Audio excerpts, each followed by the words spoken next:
قربانی کس شخص پر واجب ہے؟ قربانی کس پر واجب ہے، اس کے نصاب کے بارے میں تفصیل سے بتا دیں آصف صاحب کشمیر سے۔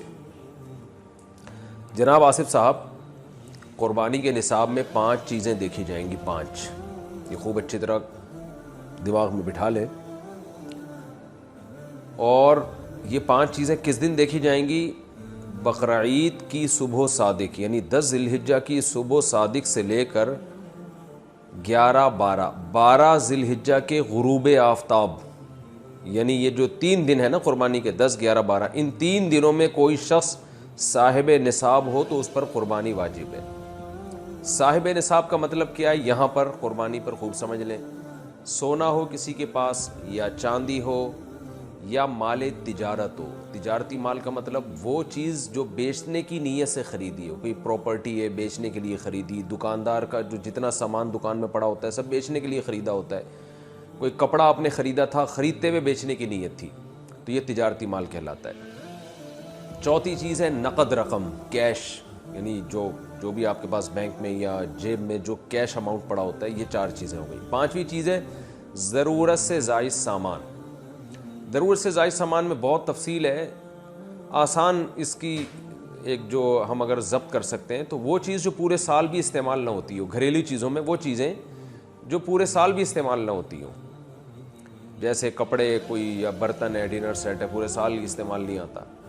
اسی طرح کوئی پراپرٹی پڑی ہوئی ہے جو نہ کرائے پر دی ہے آپ نے اور نہ آپ اس میں رہتے ہیں، وہ پراپرٹی بھی ضرورت سے زائد میں داخل ہے۔ تو یہ جو 5 چیزیں ہیں، کسی کے پاس یہ 5 چیزیں، ان کی جو ویلیو لگائی جائے گی تو ان 5 چیزوں کا مجموعہ اگر 52.5 تولہ چاندی کے برابر ہے، 52.5 تولہ چاندی آج کل 65-70 ہزار کے لگ بھگ ہے، نیٹ پہ سرچ کر لیے گا، تو کسی کے پاس یہ 5 چیزیں، یا 5 میں سے 4 چیزیں، یا 4 میں سے 3 چیزیں، یا 3 میں سے 2 چیزیں، یا کوئی ایک چیز 52.5 تولہ چاندی کے برابر ہے، اور یہ بقرعید کی صبح صادق سے لے کر ذی الحجہ کی 12 تاریخ کی غروب آفتاب سے پہلے تک رہتی ہے اس کے پاس، تو ایسے شخص پر، یعنی بقرعید کی صبح صادق کے وقت اس کے پاس یہ نصاب موجود تھا،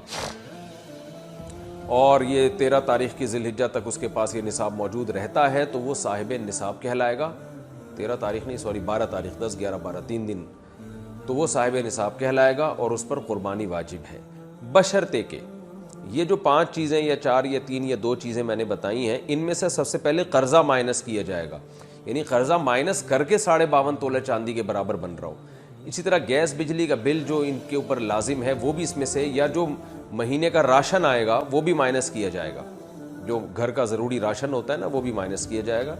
مائنس کرنے کے بعد اگر 52.5 تولہ چاندی کے برابر رقم بچ رہی ہے تو ایسے شخص پر قربانی واجب ہے، چاہے مرد ہو چاہے عورت ہو۔ تو عورت کیسے قربانی کرے گی؟ سونا خواتین کے پاس بہت ہوتا ہے، چاندی ہوتی ہے، چاندی نہیں بھی ہو تو سونے کے نصاب جو ہے اس کے ساتھ اگر 1 روپیہ بھی ہے تو وہ بھی 52.5 تولہ چاندی کی قیمت دیکھی جائے گی اس میں بھی۔ تو عورت کیسے قربانی کرے گی؟ اس کے پاس تو کیش نہیں ہوتے عام طور پہ، تو پورے سال جمع کرے، تھوڑے تھوڑے اپنی جیب خرچی سے بچایا کرے، یا سونا کو بیچ کر کرے۔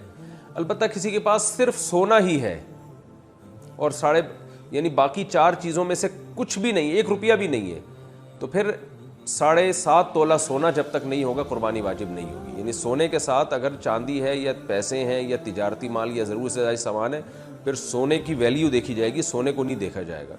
لیکن اگر صرف سونا ہی ہے تو پھر 7.5 تولے سونے سے کم پہ نہ زکوٰۃ ہوتی ہے نہ قربانی ہوتی ہے۔ تو یہ ہے، تفصیل سے آپ کو بتا دیا۔ تو آپ چاہیں تو اس میں ایک گائے میں حصہ لے لیں، چاہیں تو بکرا لے لیں، چاہیں تو دمبا لے لیں۔ مرد پر الگ واجب ہے، عورت پر الگ واجب ہے، جو بھی صاحب نصاب ہوتا ہے۔